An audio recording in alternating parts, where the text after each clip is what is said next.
Christmas. Merry Christmas to everyone. How are you fine people doing this Good evening, our all. last December in 2025? How's everyone doing? Doing Good, great. good, good. We have the famous, no, it's not the famous four, Fantastic Four here today. Um, it's a day lane, a day's diary. We have got Stevie Street, the vinyl New Jack Swing hop around, and we've got Lorena with Total R&B. How's everyone? Yes, a packed house. Packed Yeah. house. Three totally three girls called Total tonight. Hey, Derek, out in Minneapolis. It must be nice and cold out in the Twin Cities. Yes. Did everyone have a fun Christmas? Because it's always important that's always one to find out. Mm. I went for I actually I forced myself to have a walk on Christmas Day before the big walk, wow. meal. So I had a little walk around because I was when you're off work and you're getting that lazy sweet spot over Christmas, you kind of forget what day it is. So I forced myself out, had a little walk and that, and then prepared myself for the family meal. I will say something quite controversial though. I don't. Maybe it's just me in the area that I'm in. I don't know what it's like for you other three, but I feel like it feels like it's the beginning of the end for Christmas. I don't know, something this year that I've noticed that I don't know. It's just the areas that I'm in. Normally, you've got lights on everywhere outside. They put the decorations up. I haven't seen it so much this year. I don't know whether people are tightening the belts. I've heard other people just say it doesn't feel like Christmas this year. It doesn't feel the same. I don't know what it is. I don't know what it is. People are more obsessed with sales, aren't they, and buying stuff, and it seems more about the sales now and going out shopping than it does Christmas. But that's just the area that I'm in. It could be a completely different experience for you guys. I don't know. Yeah, I mean, how is it? Because over here in the UK, the Black Friday stuff that normally happens before, right after Thanksgiving, it's normally on the 26th, which is Boxing Day, so it's a public holiday. But that's normally the sale. So it's like, okay, we everyone who bought presents before Christmas. Now we've got a lot of stock. We need to get rid of it. So the 26th is when it's normally our big sort of Black Friday type of event. Is it like that over there? Like the day after Christmas, everyone rushes to get discounts. Oh yeah, it's definitely a big sale after Christmas. And I do want to say hi to Jalen, my little brother. How are you doing? Yes, it's a super big sale after Christmas. Like Okay. yeah. How's it out in Canada? Yeah, it's the same thing. We have Boxing Day, but Oh, like you have it as well. yeah, but a lot of the stores don't have like Boxing Week. So like for the whole week, there's sales that are happening in the stores. Okay.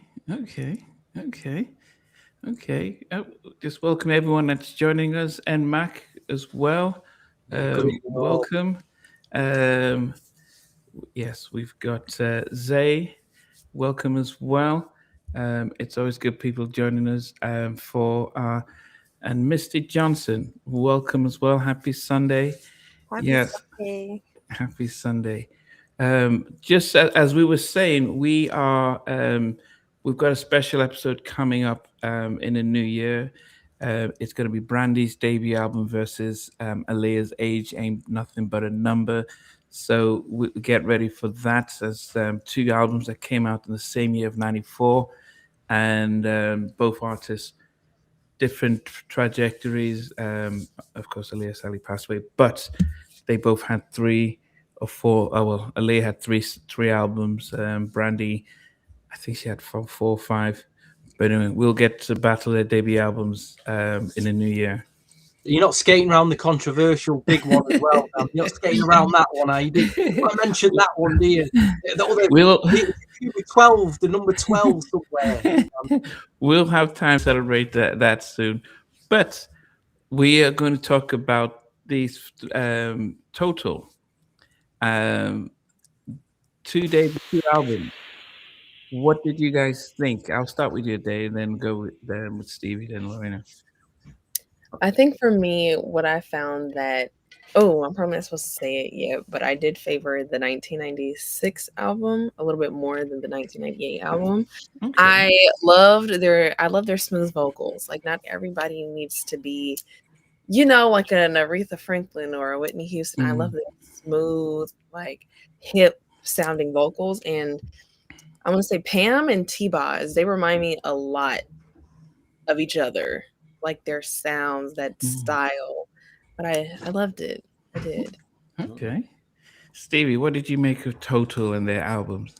This was a big play, 95, 96. A lot of again, I keep saying this, on a lot of clubbing memories, going out, hearing the singles in the clubs as they were being released, buying them on a Saturday morning, hearing them in the clubs on a Saturday night. They were fresh girl group.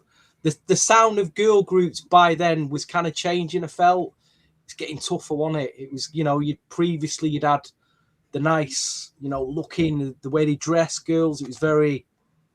But by the time Total came around, I mean, we'd have a few other groups like YNV, 7669 that really kind of pushed the sexuality and the boundaries of the way girl groups were going. But I think by the time Total came around, it kind of stamped that. And on the second album, I mean, I don't know about the second album. I'm kind of indifferent about it, listening to it now. First album, not great. Second album, I'm clutching at straws at some of the tracks, I'll be honest. Okay. Lorena, what about you? For me, I was actually more familiar with the second album than the first, because I guess I was a little bit older. But then listening to the first album, I really liked the first album over the second one. Okay. I was surprised. I guess maybe for nostalgic reasons or something, I was going to gravitate to the second one. But yeah, it was easier and more fun to listen to the first one. So I really enjoyed that. Okay. That was interesting. I think when they first came out and they had very similar formula with 112, having a debut single with Biggie was always going to grab the attention.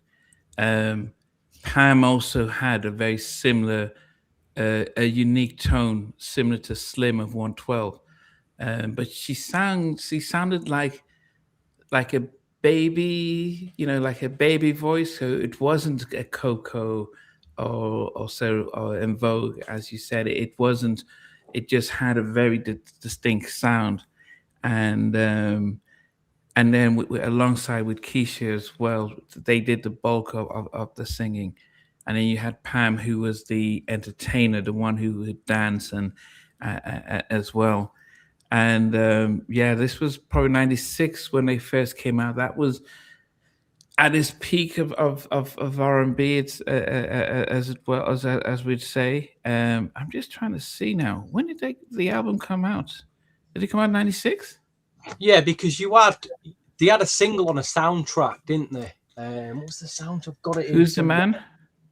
No, it was New Jersey Drive. Was it New Jersey Drive? Yeah. It came out on Tommy Boy, didn't they?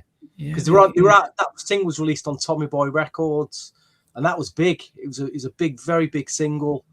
And then after they dropped the album, so Yeah. the hype was on that first single though, straight off the bat.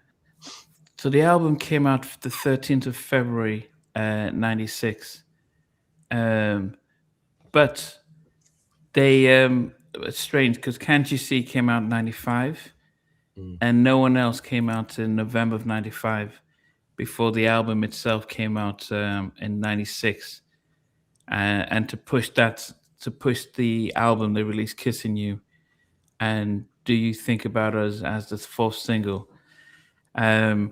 So I mean, yeah, they came out at really interesting time, and as I said, I don't know, everything Bad Boy between 94 to 98 was gold. Everyone just you just pretty much bought anything that's on the label, and and they really, they used a lot of samples and stuff, so it didn't feel musically original, but it felt hip as well.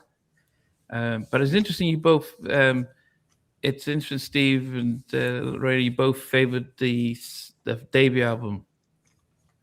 Yeah, I actually, if I was on my, I think the second album, I think I think I preferred the bulk of the songs Really? on the second album. Yeah, I think Wow, they. man. I think Interesting. yeah. I started to think. I started to listen. You know, the debut album was great, but when I did this stuff, I was listening to the second album. I thought actually I do like these songs. I like the changeover with Missy coming in and adding a different style and vibe. Um, I must say, it was it was some of the interludes were a little a little risque. Some of the interludes were like, oh goodness, okay. It was a little hard to listen to and stuff. So yeah, I'm thinking, goodness, how did I listen to this back in '96? Same thing when if I listen to the Chronic or the Doggy Style album, I'm like, oh goodness, this is a little too hard to listen to in this day and age. But when did you guys? Okay, Lorena, did you? When did you discover the album? Did you discover it when it came out, or was it just later? The second album, I guess, when it came out, because that's when like you would buy like a whole bunch of CDs. So I just remember that was one of the CDs that we had in the house, and it was being played. Again, I probably shouldn't have been listening to it, but I It has did. parental advisory on it.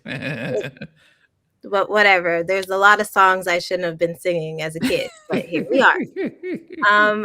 I felt like they had really good, strong singles, but I guess just listening to the album as a whole, I preferred the first album. The first album, I just listened to it the first time doing this in its entirety. Before that, I only knew the singles. I've never listened to the full Okay. first album before. Yeah, both M. Mac and Brando in Chicago says the first album had too many songs. Wow. No. But wow, okay. The timing on the second album was perfect. That's what Brando out in Chicago says. Okay. Did we think that though? Did you guys think that as well? The second album did have a lot of songs. It was like 14 of them. It's one on the second one. It's a lot. 18 got all these interludes, 18 tracks. A lot to get from. Yeah. A lot of you, like you say, there's so many features on it. Black Rob, he's not with us anymore, is he now?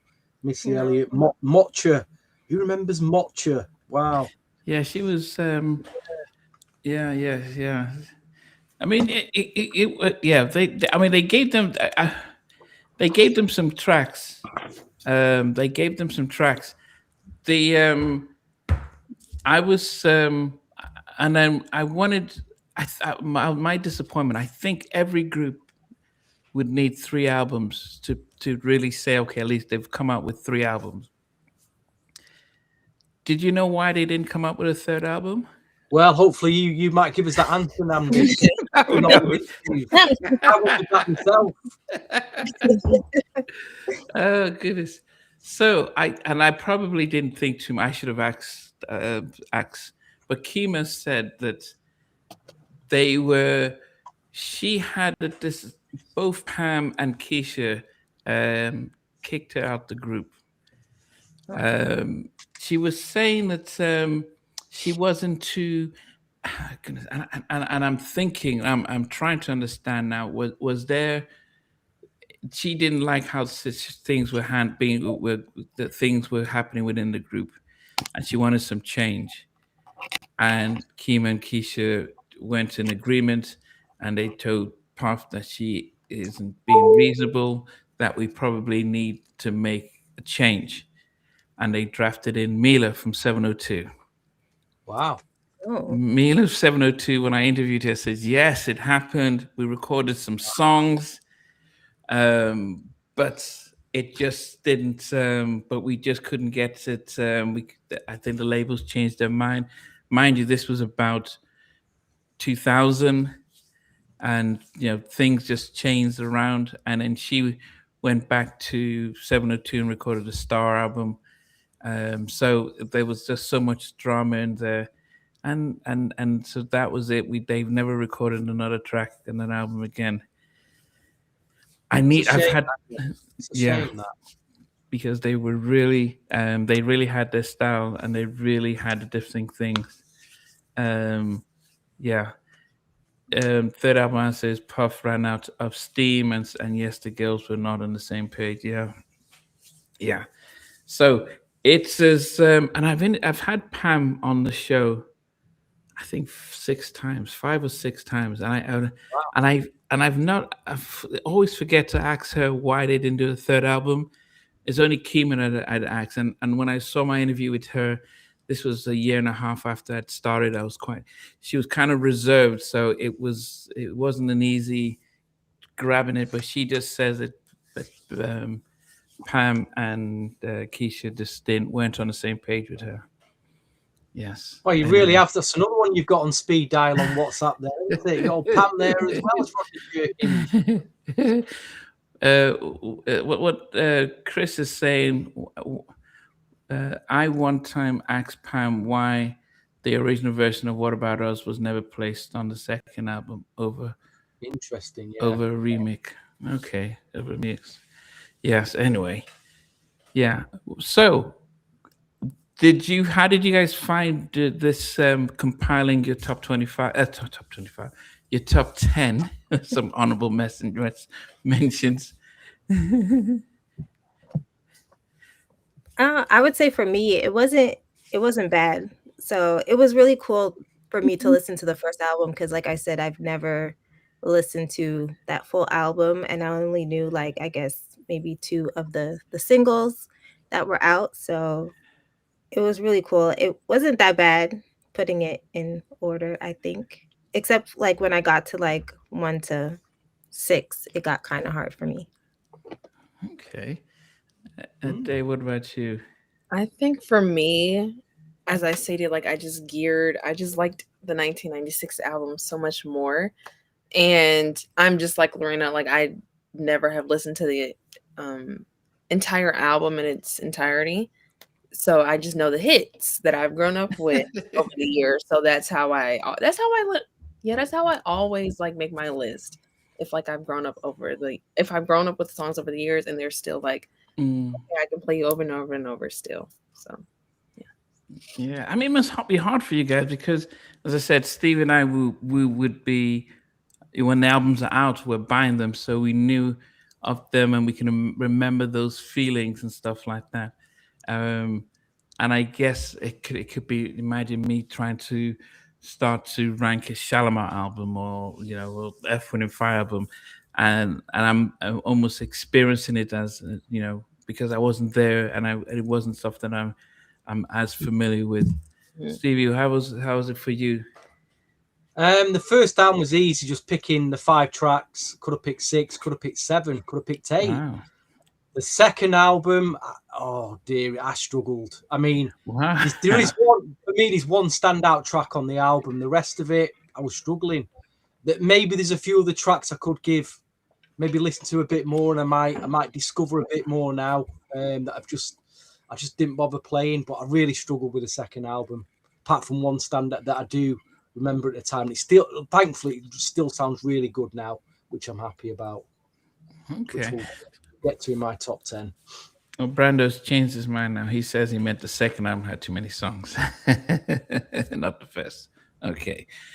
For me, actually, strangely enough, going through this, I probably it was easier putting. I think if I had honorable mentions, like if I had to do a top 12, I would say that most of the top 12 would come from the second album. If we had to do a top 12, I probably would have had 5. I would have had 5 from the first, and then the other 7 from the second album. Yeah. Wow. So my 2 honorable mentions at the end, you'll probably see those. You'll probably get those ones. But anyway, we can start at number 10. And number 10 for me was a song that I didn't think should have been the second single. because I thought that there was, but then yeah, I thought it was a nice chill song, but I didn't think it had enough staying power for the radio to become the second single off the album to really get it where it needed to be. But I put Sitting Home from the Kima, Keisha, and Pam album. So that was at number 10. Pam did most of the singing, and it was almost about her in a little bit. And they all did their little dance in the video. But Sitting Home, I think Ed Lover was in that video. I didn't remember. Anyway, so that was it. So number 10 for me is Sitting Home. Wow, number 10. Number 10. Yeah, it's a fantastic track, that. Okay, what about you? Stunned already. Number 10 for me was something that, okay, I like the song. It's not my favorite, but I like that they tried. Because I would have never expected them to do something like this ever. I have Rock Track, which is very like reminiscent of something from like the 80s rock, and I haven't heard something like that since Janet Jackson's Black Cat. So maybe I like a 90s spin with the but yeah, that's my number 10. I'm glad that they tried. Wow, I was. I was disappointed with that track in a sense. Yeah. Which track, sorry, did you pick? Rock Track. Rock Track. What's that? Is that the second album? Second album, yes. I think Missy did it with them. Oh, right, yeah, track 3. Wow, I just skipped past that. I probably thought, what's this? Skip. Wow. Yeah. Look at the credits for that. The credits are. It was Missy. No, it's Mr. P. Diddy produced it. He said here. There's no samples in it. There's no big samples or anything. Doesn't mention anything. Okay. It's written by Mario Winans, Missy Elliott. Yeah, Missy. Yeah, Rock Track. Yeah, Mario. Yeah. Yeah. Okay. So, what about you, Steve? What did you pick for number 10? I went for a track that I barely ever played, but having listened to it on this album, I think I now know why it stood out to me, because of the sample. It says samples "Dreams of Tomorrow" by Lonnie Liston Smith. For any of you cosmic jazz funk fusion listeners out there, you'll know all about Mr. Lonnie Liston Smith. But the track I went for was "Rain," produced by J Dub and Sean Puffy Coombs. That was his name then, Sean Puffy, and Tony Dofart's on here as well. Kelly Price wrote it. Kelly's a writer on it as well. Lonnie Liston Smith. God, there's a lot of monetary credits going all here, apart from in Total's pocket. Yeah, so Rain samples The Garden of Peace by Lonnie Liston Smith and Dead Presence by Jay-Z. I like and I do wonder if I wonder what else it would have sampled. But yeah, so J-Dub, I should have asked him about that. Okay. Rain wasn't a bad track, Rain was good. Rain wasn't a bad track. I think I'll listen to that more now. I think, really should have given that track a bit more of a chance. It could have gone higher up in my top 10, but that's probably one of the tracks that, was like a discovery track for me. Like, I just didn't play this at the time at all. Shame on me. Okay. Yes. Lorena, what did you put as your number 10? Okay, so coming in at number 10, I was getting nervous to start off these lists, but number 10. Sorry? You got to take the plunge, Lorena. I know. So it's from their second album, and it's one of the duets that I like that they had, and it's Press Rewind. Oh, with Carl Thomas? Yes. Rewind. And he had a very distinct soulful voice. Yeah. and I think we appreciated him at the time. Um, yeah, he had a very unique and distinct voice when, especially when he's you could tell it's him. Yeah, let me see. Press rewind. I think who It did. samples. Wow, I'm surprised. It samples Curtis Mayfield, "Little Child Running Wild," which is a great track from the Superfly soundtrack. Little child running wild. Yeah. Who else it wrote? It's wrote by Mario Winans, as well as P Diddy again. So, guys, it doesn't sound as Stevie sang it, but No. he may get the lyrics right. Or Little something. child running But when wild. you do hear the song, press rewind, you do hear that old school. Yeah. It reminds you of those Superfly Yeah. and stuff. Yeah, definitely. Let me see. What's my? I still have, I've had my playlist out. So number 9. What is this one? Let me get the sound of this one here now. Yeah. Okay. I had number 9. It had an amazing remix, and but I think the beat. Let me see who did the production, because I think the beat on this was definitely, especially when you listen to it in the clubs, and when you listen to it in the clubs and when you listen to it loud, it is such an amazing. Yeah, it had Tone and Poke doing production with Diddy, Terry Robinson on the writing as well, and it's they went at their best when they performed this song on the Showtime on the Apollo, and it was only when the Brat came out on stage that everyone went crazy, because she had the star power, but it is no one else. At number 9. At What? number 9. Shocking. No way, Namdi. My Really gosh. good production and everything. Hey, it made the top. Look, there's 35 songs, and it made the top. It made number 9. Man, I fear even more for this 12 play review next week than if you're putting that number 9, mate. Deary me. Yeah, so it's nice. I like the remix that had Foxy Brown and Little Kim on it. But number 9. Wow. Yeah, I mean, it's maybe because I've heard it such a long time, and it's so popular. And as I always say, when you do these type of album reviews in that time frame, what happens is you like the song, like you put Motown Philly at number 12, number 3 or 4 because you've listened to it so many times, Stevie.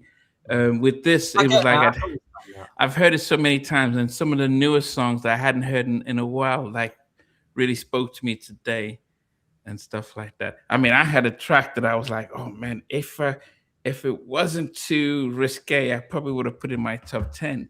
I can't even say what the "There'll Be No Effing Tonight" was the wrong. I thought, hey, that would have been great to put in there, but I just felt it was a little too. I think the thing with tracks that you hear in clubs at the weekend that are loud and they're in the moment, I think the last thing you want to do, say, on a Sunday night or a Monday night when you want to relax, you don't want to play a club set in your house, do you? So you play the more chill. I get it. You play the more chill tracks. Because, like I say, I'd be out in a club. I know a club set that I did week in, week out. So when it came to actual listening in the house, you wouldn't want to repeat that, would you? Maybe a few of them, but I get it, Namdi. I do understand. You overhear something. Yeah, I mean, it was, as I said, it was big. I think it was big for such a long time, but I think as I was doing the list, some of the songs just felt, a lot different. Rush home on a Monday night to put my 12-inch version of Belle Biv DeVoe Poison on, din, din, din, din, din, din, din, and wreck the neighbours, and neighbours going bang, bang, bang on the wall. Turn it down. I get it. Dave, what about you? What's number 9? Number 9 is "Don't Ever Change." I think it's from the second album. I think. But mine, number 9 is Don't Ever Change. Yeah, no, that came from the first album. First album. First album, Don't Ever Change. Okay, what did you like about that track? I can't really remember what it sounds like. It had it was the ballad mainly sung by Pam. Okay, that's probably why though, and it had the sample, not the sample of Zap. Computer Love? Yeah, Okay. Computer Love, yeah. Yeah. Yeah. Okay. That was a nice track. That was nice. Yeah. Chucky Thompson produced it as well. Sorry, it makes sense because Chucky was the Chucky makes sense with Chucky on it. Okay. Yeah, it was a nice track. That. Yeah. Okay. Yeah, I forgot what it sounded like in that moment, but yeah, that's my number 9. Okay, Stevie, what went to number 9 for you? Number 9. I'm not even sure if I'm fully like this. It was these 9 and 10 spots were really to just fill up. They're just filler spaces, aren't they? But I didn't like the rap, but it had a big sample in it, and again, it did. The groove, the remix did sound good in a club, but I'd still put the original so much better. If the original was on these albums, it'd be my top 5. But What About Us remix just to fill up the 9 and 10 spots. Like I said, I don't like the rap in it. I don't mind the big dum dum dum, that big bass line sample. It's probably the best part of it, really. And it's just a shame I couldn't. As you've got it in the back, you've got the 12-inch on your wall there, Ade. What about us? I think I got a promo 12 of the album mix and the instrumental in a Bad Boy sleeve somewhere. I'm sure I've got it. But yeah, that's my number 9. Okay. Wow, you not number 9, and you had the audacity to talk about my stuff. What?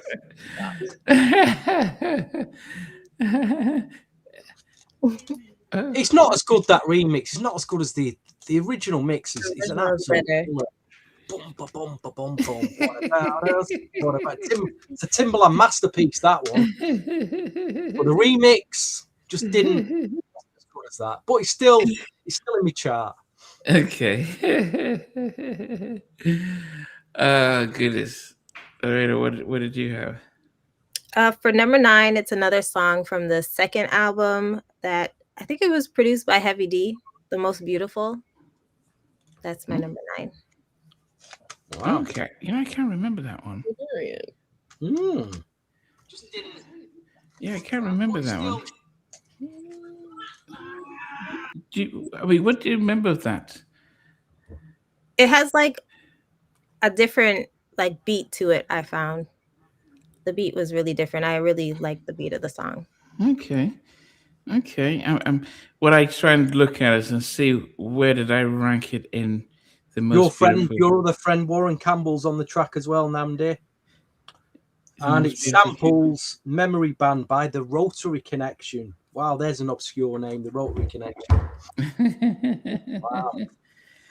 Yeah, I think I put it at that made my top 15. That made my top 15. Okay. Number 8 for me.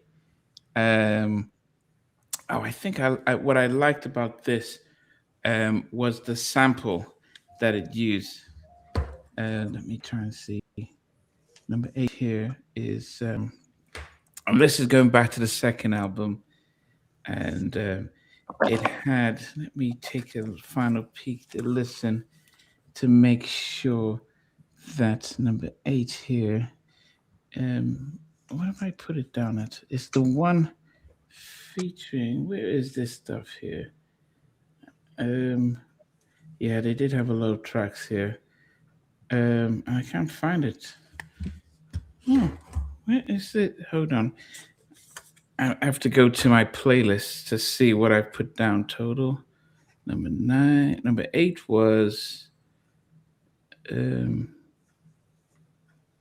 it's not. And at this point, folks, if you want to go make yourself a coffee, grab yourself a beer or a whiskey, do that now. Andy, I've had it back on both and says yes. Try to find this track. Yeah, so this was Total featuring Mace. If You Want Me, and yeah, and it wasn't as good as when Mace did Tell Me What You Want with Total singing it. So what didn't have the same type of impact, but it was good to have his lazy rap in there, and it sampled the Busta Rhymes track. Mm-hmm. What was the song about Busta Rhymes? Is It's that like Pastor if you really Cavassier? If you really want to some pass to me, yeah, that's yeah, that was definitely a track that I think they should have had as their second single, because if they had had that track with Mace in the album, I think it would have done better than sitting home. I think this would have, because people would have remembered that Buster track, they would have seen Mace, that would have had a big impact. So, but yeah, really liked it, and it made my top number 8. Busta Rhymes is trending at the moment, isn't he, on the old social media? Maybe we don't want to go into that, but we'll just say it's trending for certain reasons. Maybe you won't find out for yourself next time you do scrolling at 2 a.m. on your phone. Yes. That was my turn. My number 8 is I Don't Want to Smile, the ballad that they did on the second album. Wow. Me too. I don't wanna. It's called. You girls are all over the place tonight with your selection. Wow, it's good. At least all these tracks get highlighted anyway, because I just wouldn't have picked any of these. Yeah. As I said, what? It made my top 15, but when I think about Pam, her vocals on the track, she sings very vulnerable. Because when she performs, she looks as if she's fearless, but when she's singing in these tracks, you can hear the innocence in her vocals, in the vocals, and it was different. It wasn't like a Coco singing, or the girls from Cut Close and stuff. So yeah, it was just different and unique, and that's really what cut through. Yeah. Yeah, I So was that very intrigued to hear her voice in particular on a ballad, because we're so used to hearing her doing something hip. yeah. I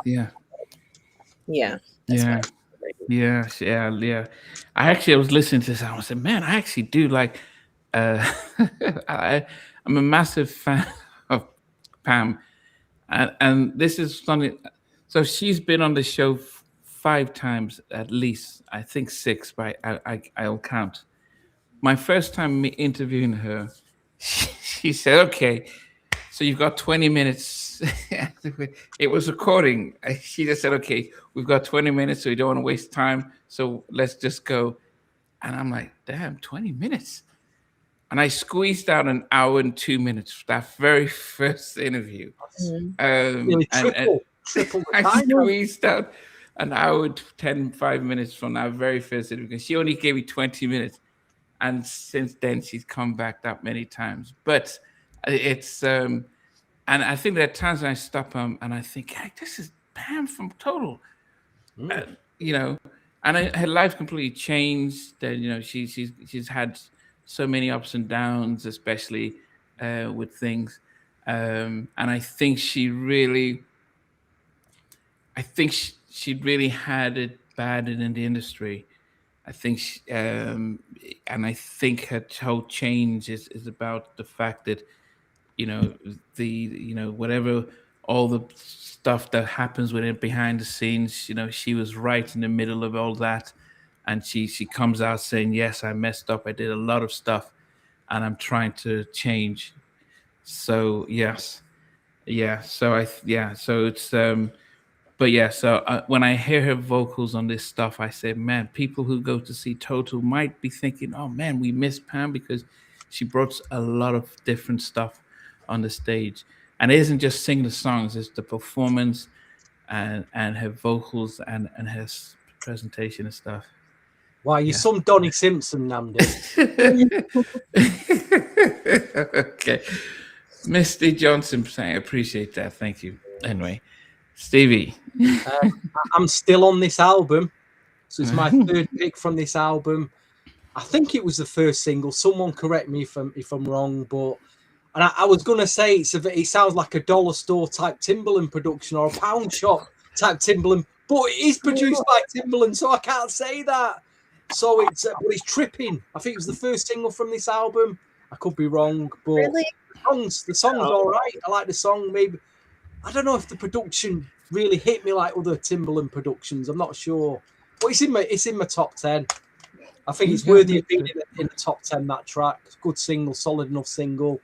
So there it's tripping at number 8. Yeah, it's strange because it has Missy, Dow Pearson, Timbaland, Puffy, and Mario One as producers. So it feels as if I know Puffy, he does say a few words throughout the track. So I don't know if a Bad Boy 98, and I don't know if that counts for being a producer on it. But yeah, I don't know. It was the first single. Yeah, so Timbaland didn't have full production. So maybe if you think it was a B version of Timbaland, it's because he's just one of 4 producers on it. Yeah. The song was released Puffy and Heavy on My remix as the main version, regardless of the single.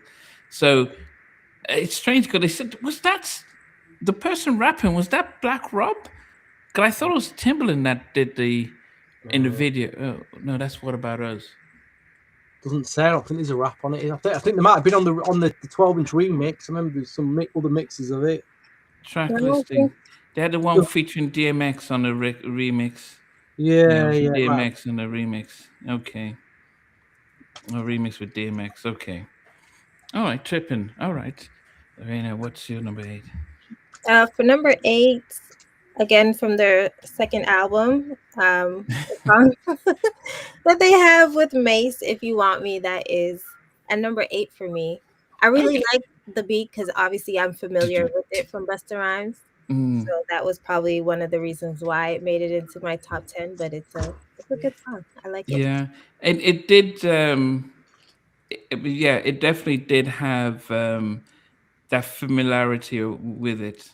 It samples Sweet Green Fields from Seals and Crofts.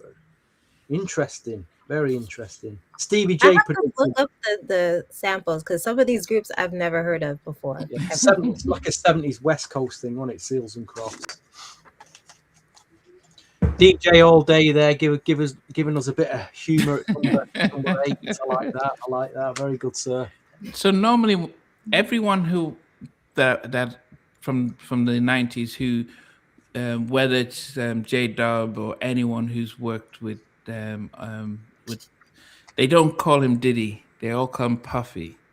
Remember Rodney Jerkins says, yeah, Puffy and Stevie J. So I think when we're talking about the 90s artists, if we call him Puffy, this is pre-Baby Oil, pre-Cassie, because Cassie came in 2000, and he changed his name to P. Diddy and Diddy.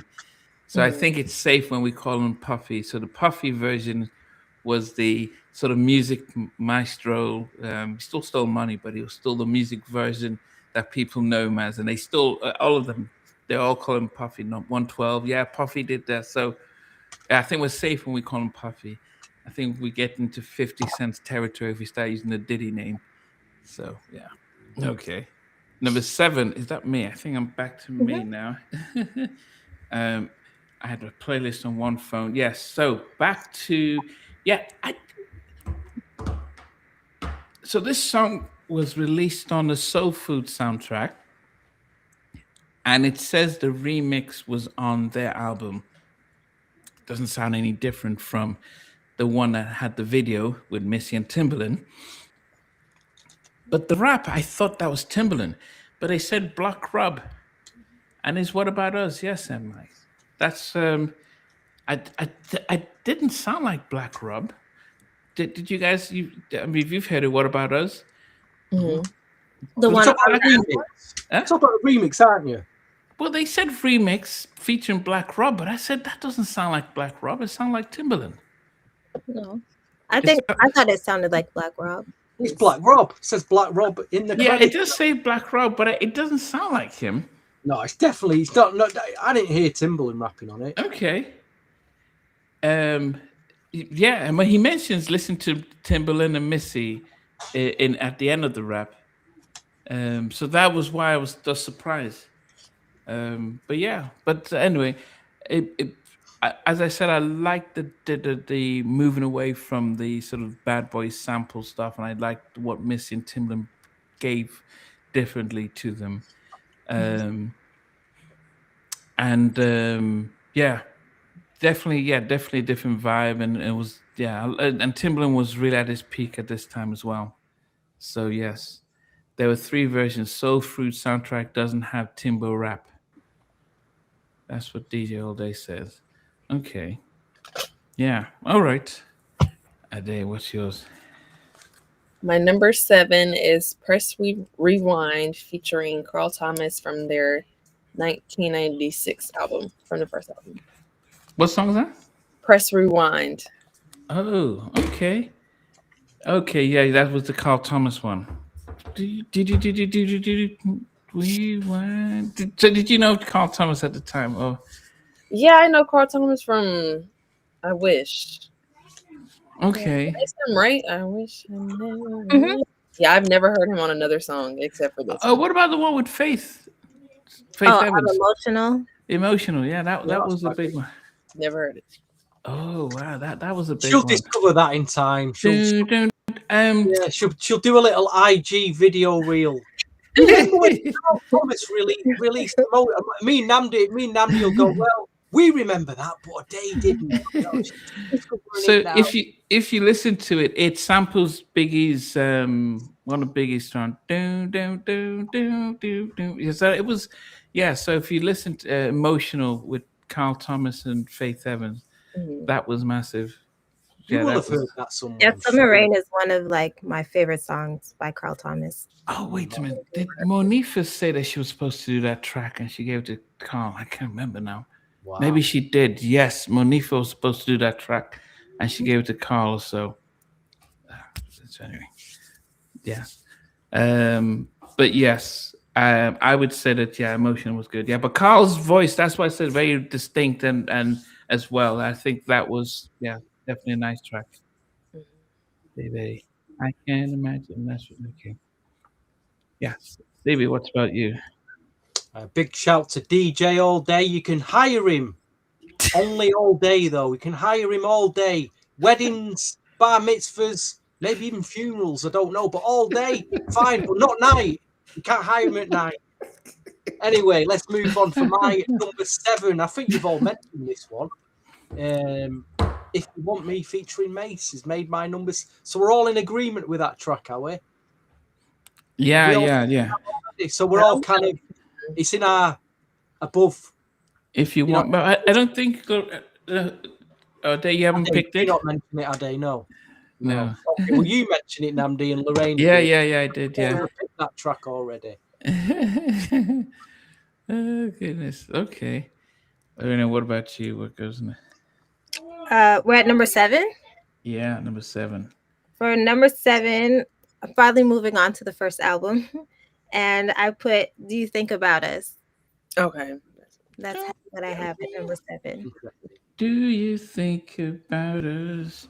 I think it was like or written by Raphael Sadiq. Yeah. Damn. He started following me on IG, so I need to be mindful of what I said. But he was singing. I could hear his backing vocals a lot on it, and that's what when I think of the song, I just hear him singing the backing vocals, and I do wonder if we had allowed Total to sing it, if it would have sounded different. So yes. Do you think about it? Because it felt like it was like, man, this is such a nice song. I don't want to lose it, but I'm gonna sing on it. It's But okay. maybe there's like a story behind it too, because I find like, for example, with "Cuff It" for Beyonce, that was his song that was supposed to be for the Tonys, and then she took it. So maybe it was a song that he had, and maybe Okay. who knows? Yes. Okay. That makes sense. That makes sense. All right, number 6. What did I get as number 6? Now, I I think at this time, this song actually, I wonder if they'd released this song, if it would have done as good as it should have. And this was probably one of our first times hearing from these guys, and it had a song which I think they've corrected it now, but at the time when if you looked at the album, the credits for this song were wrong, and it was blamed by the managers of these producers, trying to weasel it out. But it's When a Boy Meets Girl. It was written by Tammy Lucas with Pharrell and produced by the Neptunes. Now, on the old version of this track, they didn't, and it's on number 14 on the track. They didn't put Tammy's name down on the album. I don't know if can you see it, Stevie?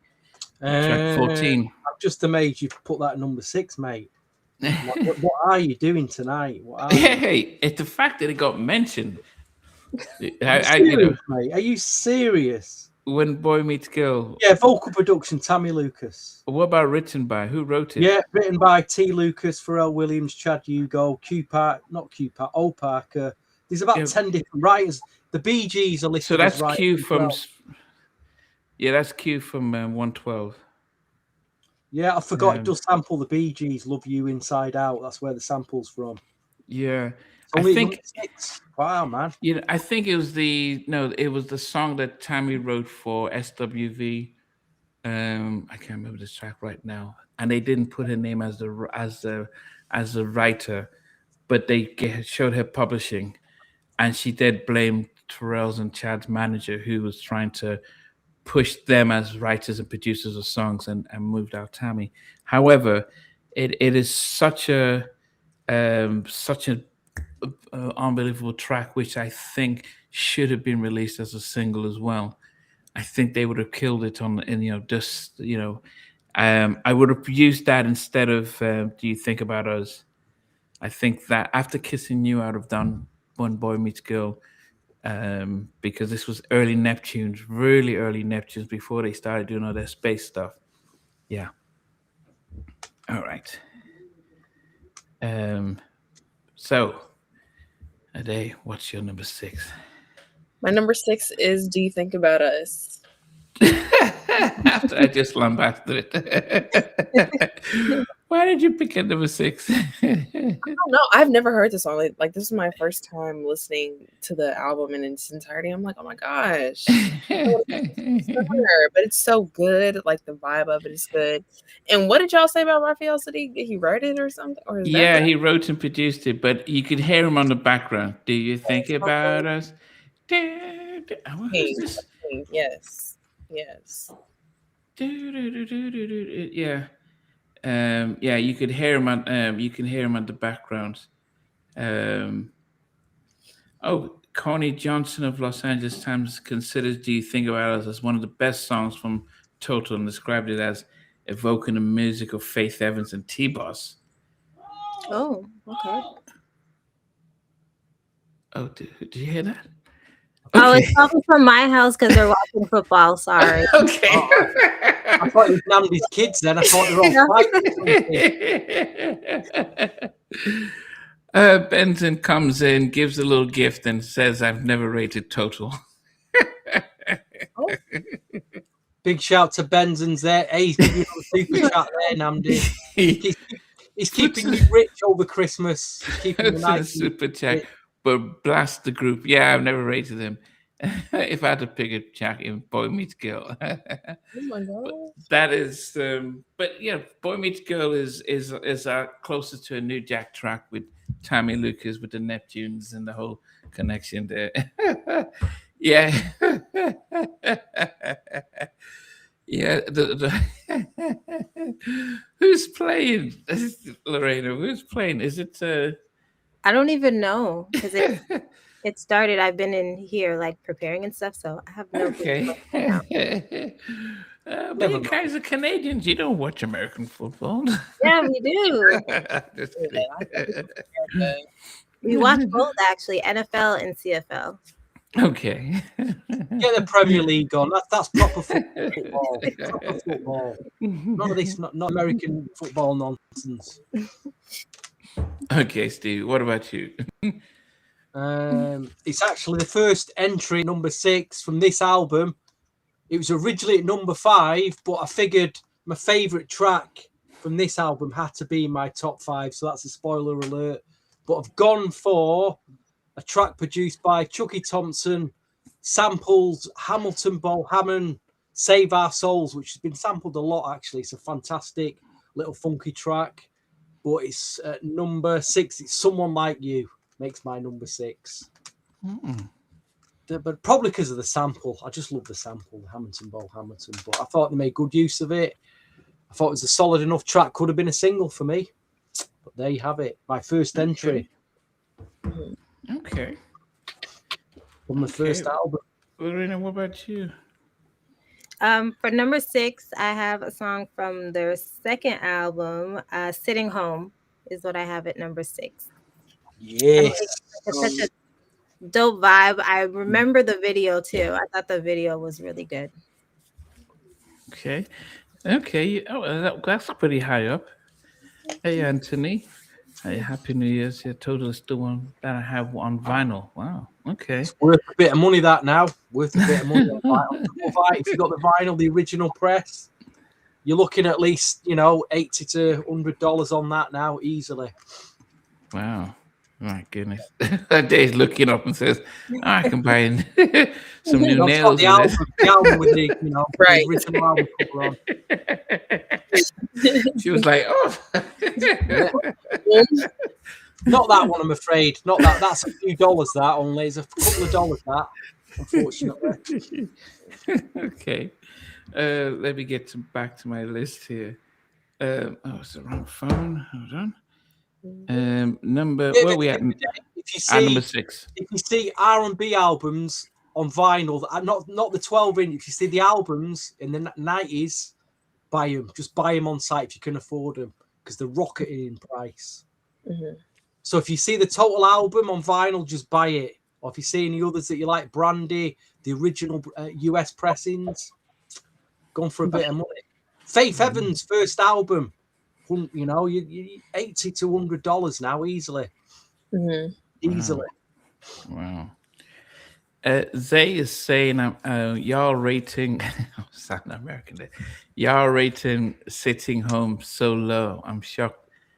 But if you understand that thinking about it, we've got 30, about 30 songs on both albums. So to actually make the top 10 is an achievement as well. So that's one to think about. At numbers, where are we at now? We're at number 5 or number 6? Number 5. Number 5. Yeah, I wonder how many people might have put this higher. Did I ever between the song I had here, it reminds me of a song by 112, and I do wonder who had the better track, Cupid and Kissing You. If you were to pick out of the two, which would you pick as a better track, Cupid or Kissing You? That's tough. No. I don't know. I'm going to go with Kissing You because I'm more biased. Okay, Dave, what about you? No. I'm gonna keep it. You're gonna keep it, Lorraine. Oh no, it's like a tiebreaker. Oh my gosh.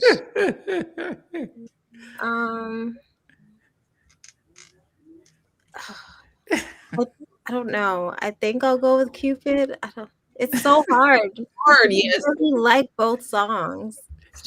So as I say, when I listen to "Kissing You," I think of Cupid, and I think of the stripped down. So it's almost like they on Bad Boy those songs. They didn't want the puffy. Take that. They just stripped it down, guitar and singing. And there's the Oh Honey remix of "Kissing You" when they attend the Bad Boy barbecue. I maybe prefer slightly Cupid, but then Kissing, maybe slightly, but Kissing You, I think, was definitely a nice track. I'm sure they didn't get 112 as a Cupid, so because we didn't get that 112 as a Drew Hill. I don't know how people like Jagged Edge that much, but anyway. Yes, so Hey, no Kiss- Jagged Edge slander, guys. Oh goodness, yeah. But Cupid, so Kissing You at number 5 for me. Definitely a nice vibe and stuff like that. Dum, da, dum, da, dum. Another Raphael Sadiq production. Wrote and produced it. Yeah. Definitely. So that's it. Kissing You, Raphael Sadiq. Yeah. You're my pride and joy. Wow. And my baby boy. Yeah. It went gold. It was their biggest, I think it was their biggest single. It was their biggest single. Sounds incredible now, that record. Really does sound good. Yeah. Okay. After all this time, after 30 years, it's just sound amazing. Yes. Okay. At number 5, hey Marco, as we always say, we rate the songs based on how we're feeling at this point in time and stuff. But all this, let me see, the biggest selling single. Yeah, they're all. I think the one that they on the US R&B charts. Looking Through, Tripping went to number 3, and Can't You See went to number 3, and No One Else number 4, but Kissing You number 6. But Kissing You actually did no, Tripping went to number 7 on Billboard 100. All right. Yes. All right. So, and albums, what did they do? Go ahead, Ade. Number 5. Number 5. Number 5, I have What About Us. Okay. Classic. Do. Okay. Wait, what about us in the video?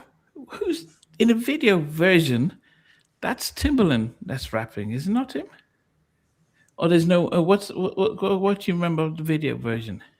I don't think there's a rap in the video version. Ah. Is there? Okay. What about us? Yeah, I total make help me see. Yeah, I just always thought that I always just thought that it was Timbaland doing the rap, but maybe as he talks about hearing Total sing, I thought he did do it. Anyway, that's just on me. Stevie, what about you? I've gone for the outstanding track on this album. The reason I probably keep this album in my CD collection, and that's Sitting Home. Wow. Obviously, that big guitar loop was originally on the Whitehead Brothers, wasn't it? Yeah. So Daryl Person did the production on the co-production there. I'm just thinking that guitar loop, was it originally? Obviously, we heard it on the Whitehead Brothers, but was it ripped off from something else, some 70s soul track? I'm just looking at the samples on here, see if it was, because I can't remember. Where's the track? Kenny Whitehead is featured as a writer on it. Oh, So They actually contain sample of "Forget I Was a G" performed by the Whitehead Brothers. So they originally came up with that guitar loop. Whoever played guitar on it. Daryl Pearson. Interesting on this. Does anyone recognize a name, Jack Knight? Does that ring any bells? Has anybody had a solo album out? Was he not? Did he not do some stuff with Blackstreet on their finally album? Jack Knight, he was a bit of a name at the time. So he wrote the track with D. Angela, G. Blake, Kenny Whitehead. And it's produced by Garrett Blake. But I think it's an outstanding. I think it's the best track on this album by a mile. It has to be in the top 5. Really. I thought, this has to be in the top 5. So as strong as the other tracks are on the first album, and that is my last edition. I've used all my 5 tracks now. So it's got as high as 5. I've saved the best. As Vanessa Williams says, save the best for last. There you go. Hold me nose off camera here. Look what Misty. She said Trippin had some of us getting panther tattoos. Okay. like a Black Panther or like a Panther? I think there was. I think it was like paw prints. Yeah. Best mid. People like his. People do like Pam's vocals. She sang her home out on sitting home. As I said, I think I appreciate. Okay. Laredo, okay. As someone scored a touchdown. Oh, I know. It's loud. That's why I'm trying to stay on mute because that's fine. It's fine. As long as we knew that there wasn't any trouble, that's fine. No. It's because there's family over and stuff like that. Yeah, it's fine. I think it just caught us off guard, but we're cool. Don't worry about it. So for number 5, I put No One Else with The Rat at number 5. Oh wow, it went that high up.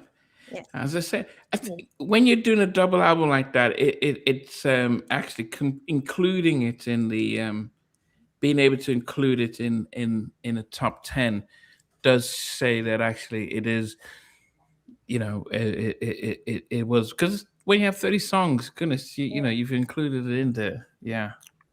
Okay. Number 4. I'm sure people will be surprised that I had this at number 4. Let me see who actually did the wow. So it was who is this? I think it was Chad Elliott and Daryl Pearson who did this track. Who is? But is is she do? There's something about this track that I just loved. The production. I thought it was a Timbaland track production until now. I loved the British woman speaking at the beginning of the track, and then they use "You call yourself a friend." That was just do do do do do. You call yourself a friend? I tried. I just loved the track. Loved how she started off. And then I'm like, she sounds like she's from London, and then and then they use her last lines. You call yourself a friend, and then Pam's singing this song, and I'm sure no one would pick it in the top 10, but for me, it is number 4 for me. I've always loved the track from the first time I've heard it. I thought it was all the beginning, whoever was. I thought it was awful the way it started. The English, terrible man. See, because completely unlistenable. Spoils the track. No, definitely not. It actually makes it because you're listening to this terrible, and you're like, wait a minute, that does I'm sure there's some London girl moved to New York, and then she's just like, hey, what's going on? This is not how never we do been allowed in the studio. Never been allowed in the studio. Oh no! See that? This is like an old granddad talking. Wait, what was yours? I Tried. It's on the second album. You can't remember it? No. No, you can't remember. The You can't girl remember. yelling that somebody slept with her man. Oh, you can't remember it. Okay, I mean, and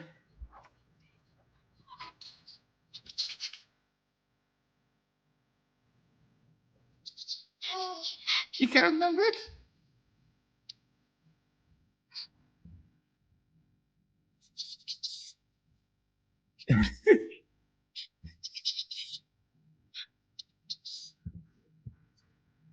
Why? Just why? What is the point in that?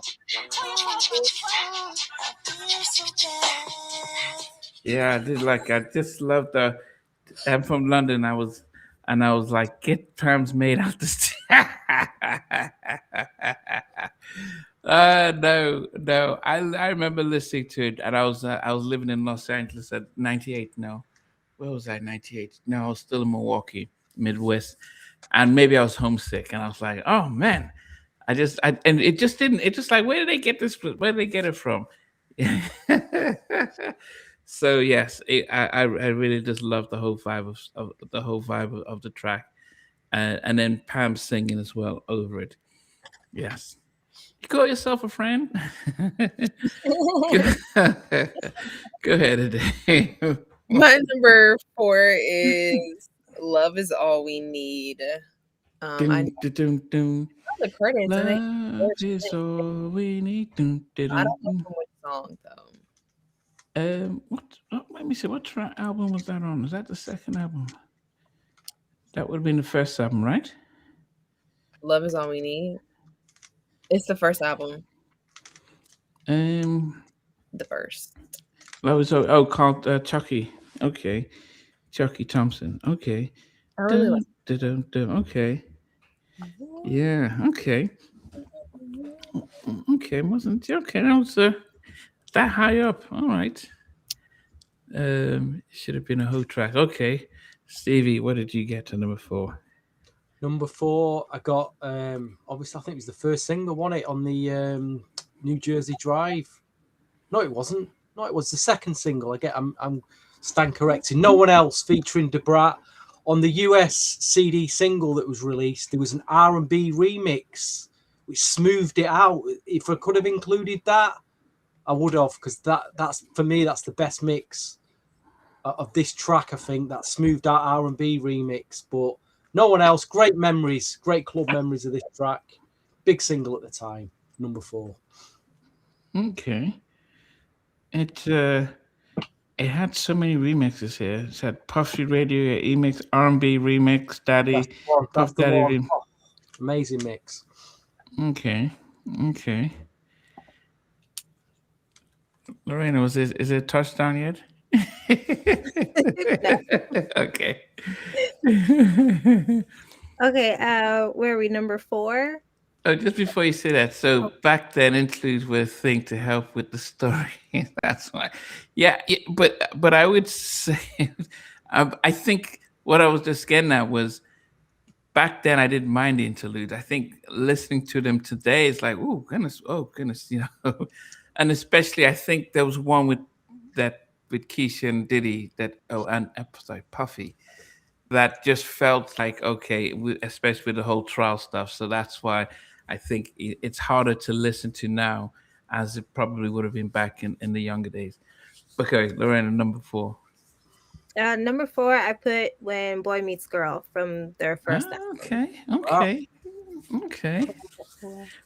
Did you find it different than most of the songs on the album? Yeah, from what I can remember, I'd have to like listen again, but it's different. But I really liked how like they were singing the song, like their voices and everything. So it's one of my favorites from the first album. Yeah. You can have Pharrell. Yeah.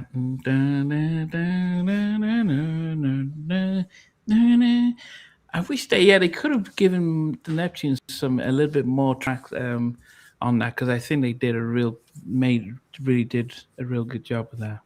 Yeah, they did. Yeah. Okay. Right. Top 3 now. Ooh. Yeah. this, this was the first single that they released, and I didn't realize all that. Yeah, and yeah, as you can see, that they did have a lot of people, little hands in the pot. Missy, Dell, Pearson, Timbaland, Puffy, and Mario. But the song was released with Puffy and have Ferrer and Mario's remix as the main version with regards to the sync cover. So I think what happened is they took what Timbaland and Missy did, and then they added their remix to it. And then but I love Tripping. I think it was such an especially going away from their hard. I think they tried to soften them up in the second, because if you saw they weren't. If you see the clothing here, all shades and black leather, and then they come here and they are becoming, they're a little bit more. So the video Sitting Home, Tripping, and What About Us, they try to just present them differently. And so for me, Tripping, loved the video, loved the whole styling and everything like that. Was very explicit. I don't think I remember listening to anything. I need to listen to and read the lyrics as well. But I love Tripping, and it made number 3 for me. Yes. Yeah. What were you singing the other day? Tripping is good. It didn't make my list, but it's good. Oh, you didn't make it? Wow, okay. You'd be tripping then. She'd be tripping. She didn't even put Tripping in her list. Oh, yeah, I do love outfits, though. The outfits were. But for my number 3 is the song that introduced me to Total. And what made me gravitate towards the song is, what's her name? Is it Kima? The one who has like the really high voice? Who does the Take Me Away? Oh yeah, that's Kima. Can't you see? It's my number 3. Wow. And okay. Wow. That was first introduction to Total. And I was like, oh my gosh, I love them. Especially the part when Kima was like, I don't sing, but when she did, yes, I was like, gosh, I wish I could. Yes. Yes. Yeah. It's a pity that she didn't get to do much singing, but then again, you're competing with Pam, who had a very distinct voice, and Keisha, who just was in it. I mean, Keisha always looked possessed when her first. If you see them perform live, she just looked like she was just lost and stuff. But yeah. Yes. Okay. Good choice, Stevie. What did you get for number 3? I did mention earlier that I think this track sounds really, really strong now, and I think it's really stood the test of time. It might be number 1 on a few people's list, and I totally understand why it would be at number 1. But it's at number 3, and that's "Kissing You" of Raphael Sadiq. It's got that classic Raphael Sadiq feel on it. It's a big track, really classy track, great track. 3, 2, 1, any of them places. It's worthy of being anyone's top 5 anyway. Thank you, please. Do. Yeah, definitely. I mean, Tony would have smashed it if they did it as well. They would have smashed it as well. So, or Raphael Sadiq on his own, but he gave it to them, and they, it's a great track for them. It is a great track for them. Yeah, and it was different as well. It was definitely different. Okay. Lorena, what did you put in number 3? Number 3 is a song from their second album that I have, and it's "Trippin'." So that's my number 3. Okay. Wow. Okay. Didn't expect that. No. No. Wow. Well, they didn't even put in her top 10, so that was, I had it number 3 as well. Did okay? Was it a shift from the first album when you think of Tripping? I feel like it's more, I guess, from that sound from that era. I guess it's like like a Y2K type of futuristic, a little bit, the sounds I find from there. But it's also too like one of the songs I remember when I was younger, when I shouldn't have been listening to that album. Yeah, definitely. Okay, top two. I think people would be surprised with my pick for number two, and I went to the first album for number two, and I don't think I gave this song enough listen to at the time. Yeah, nope, wrong album. And until we did this, and I was thinking, oh man, this was definitely a track that I really appreciate with Chucky Thompson doing production. Yeah, it did have Puffy on it as well. Um, but I'm listening to this. I'm thinking, man, Pam, I don't think I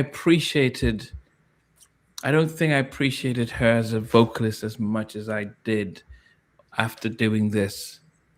And it was so close to being number one, very close to being number one, but don't ever change. Oh, Stevie is falling off his seat. Goodness. Oh, did he had a heart attack? Okay. Sorry, I thought you No, I'm coming down. I'm slowly coming down with a man flu, unfortunately.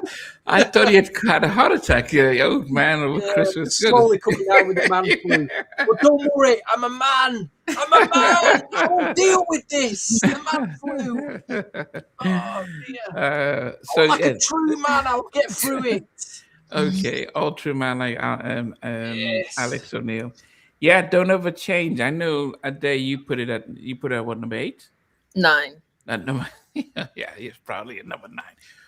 But I just it's just this is when I thought, oh, Pam, she's just on another level with her voice and the vibe of the song.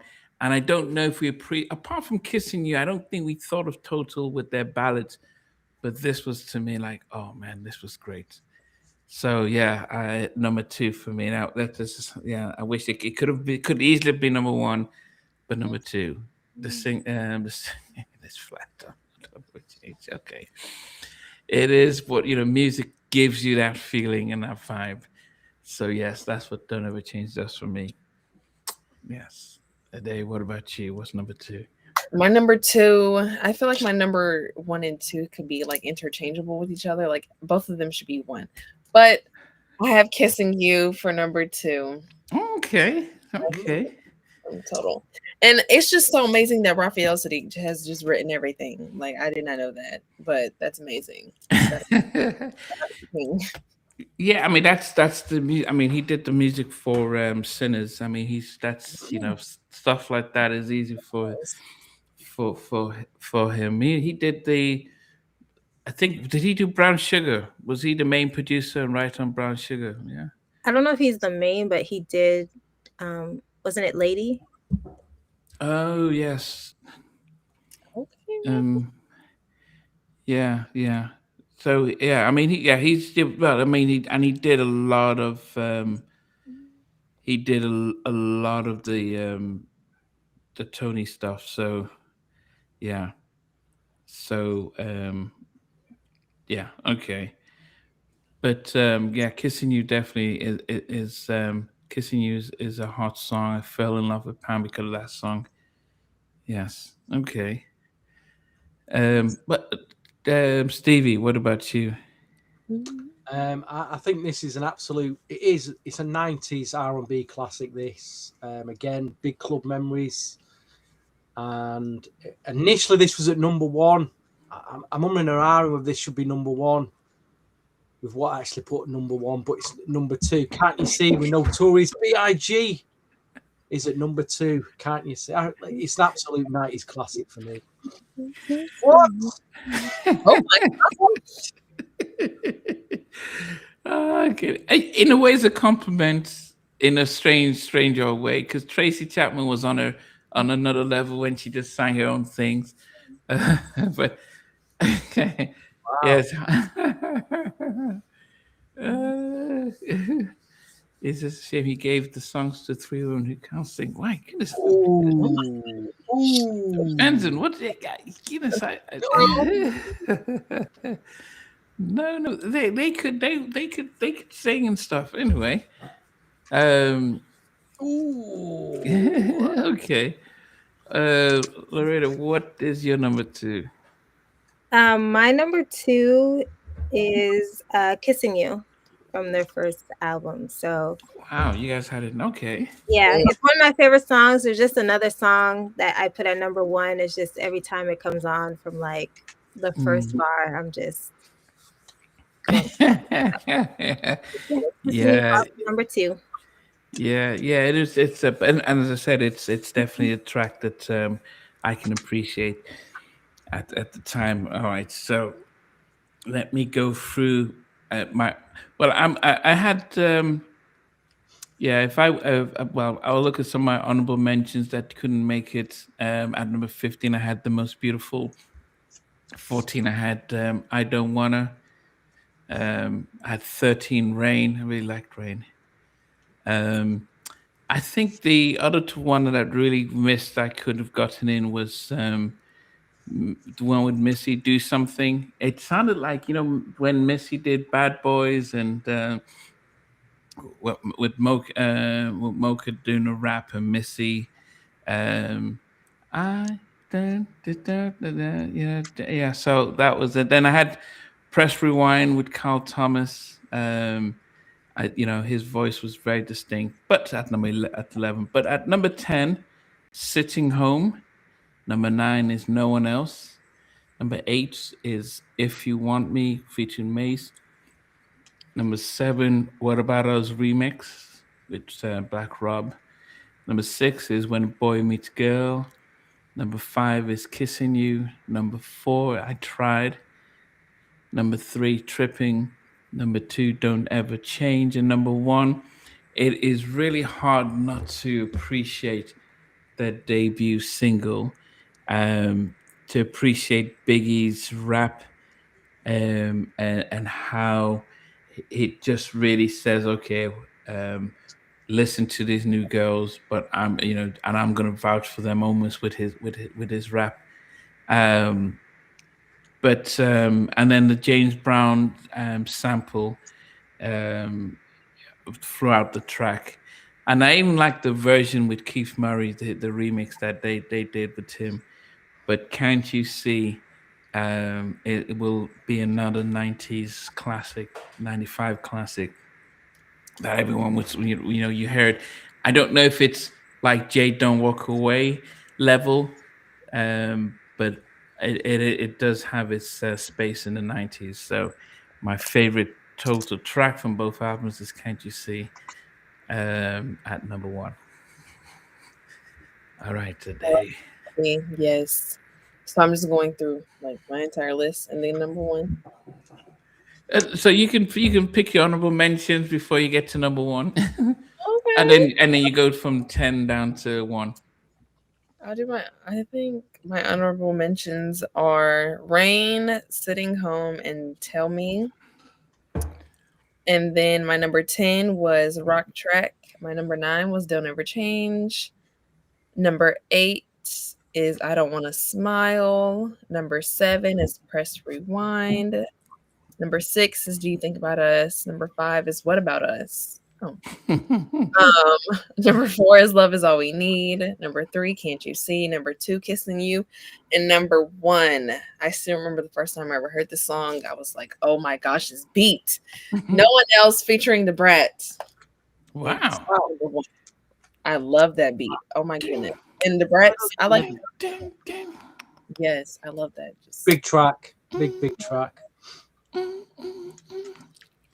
Wow. Okay.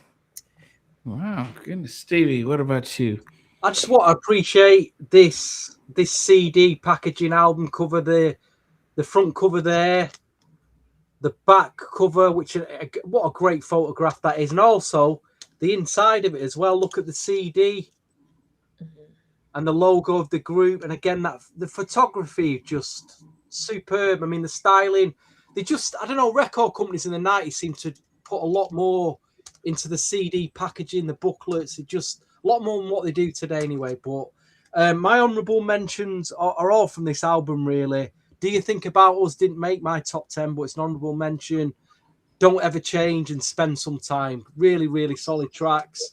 But number 10 was Rain from the second album. What About Us remix at number 9. 8 was Tripping. Number 7, If You Want Me. Number 6, Someone Like You from this album. And then I've got number 5, Sitting Home, my highest track from this album. No One Else at number 4. 3, Kissing You. Number 2, it was at number 1, was Can't You See? But what pipped it to number 1 was just sheerly my clubbing memories of hearing this track every week as a big album cut. It didn't get released as a single. Big sample from the B.I.G, but I think this is a tremendous track. When Boy Meets Girl makes my number 1. Wow. He's my number 1. There you go. Fantastic. Okay. Okay. Dun, dun, dun, dun. Okay. Big surprise number 1 for me. That for you, probably you guys there, ladies. Was it for number 1? It's a really good song. Yeah, I mean, for you, was it the sample? Was it It's what I call a DJ hit. It's the DJs picked that track from the album, and they could have pushed that as a single. You know, the label should have heard should have been out in them clubs thinking, hey, all these DJs are playing that track, and everyone's dancing to it. We need to get that out there. Unfortunately, they didn't. So. You know, but it was a DJ turntable hit that in the clubs, in the R&B clubs. 96 was, I've got so many great memories of that year. Mark Morrison, Return of the Mac. I mean, it was my peak club years then. Great days. Okay, Loretta, what about you?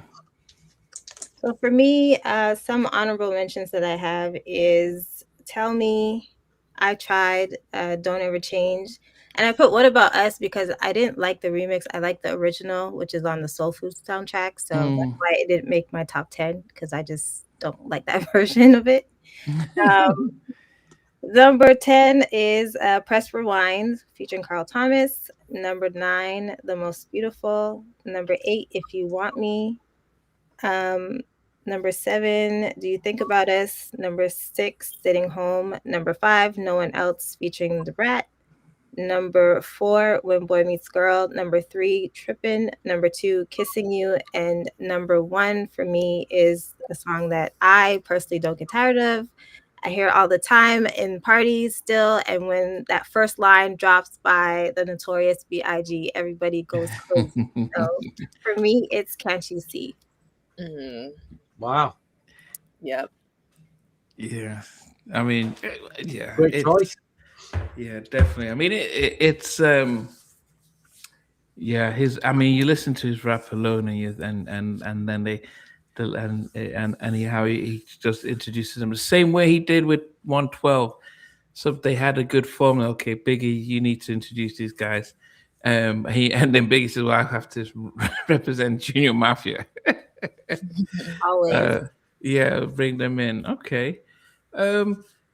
If you were doing a top 10 R&B groups, female groups from the 90s, would Total and fit into your top 10? To be on the list, they'd have to be considered. Okay. Well, a day, what would you think? And then... Let's see. Yeah, I think that's my list. We just counting different groups to make sure you had enough to fit in. That's WB. They're making my list, yeah. You think, okay, Loretta, what about you? I think they would make my list too. Yeah. Okay. Stevie, you saying they definitely would? I'd probably compile my top 20 girl groups of the 90s, then I'm whittling down. I don't know, would they make the top 10? We'll have to see, but they're definitely strong contenders. There's no doubt about it. Strong contenders. And Max says either between 8 and 10. Yeah, it makes sense. I mean, if you think about it, I mean, we will do an episode, so we don't give it away. But I would think for me, they having two albums and having a different style, so they were not like what everything else, like most of what was out there, um, like Destiny's Child or I think I wouldn't. I don't think Destiny's Child would make my top 10. Um, so yeah, they would Well, definitely they only be. made one. How many albums did they make in the night? Did they make one or two albums? Was Who's it that? 90, Destiny Child? 97 and 99, wasn't it? No, I Destiny think they did 3 albums. Did they do 3 albums? Well, in No, the I'm thinking 90s, how they they had released in the 90s. The actual 90s did they release? I think it was definitely one or two. Definitely I think one. it's two. Yeah. Okay. And the second Destiny one, Child. that second album was huge, wasn't it? One we built with Bills on and the right. The That's the Writing right on number. the Wall. Writing off the Wall was 99 and Destiny's Child was 98. They did a lot. They'd have to be considered, Namdi. I don't know. They'd have to be put in. They're a top Who? 10. Destiny Child. The Writings easy. on the Wall is like It's a massive album. Massive. Yeah, I mean the Writing on the Wall, that was with Rodney Jerkins. Say My Name. That did that made 13 million worldwide, and goodness, and then Survivor did 10 million, and yeah, I didn't like the Survivor album. Really didn't like the album at all. It was like they were going for their stadium filler album there, weren't they? They were going for their Michael Jackson Thriller moment. It didn't quite happen for me.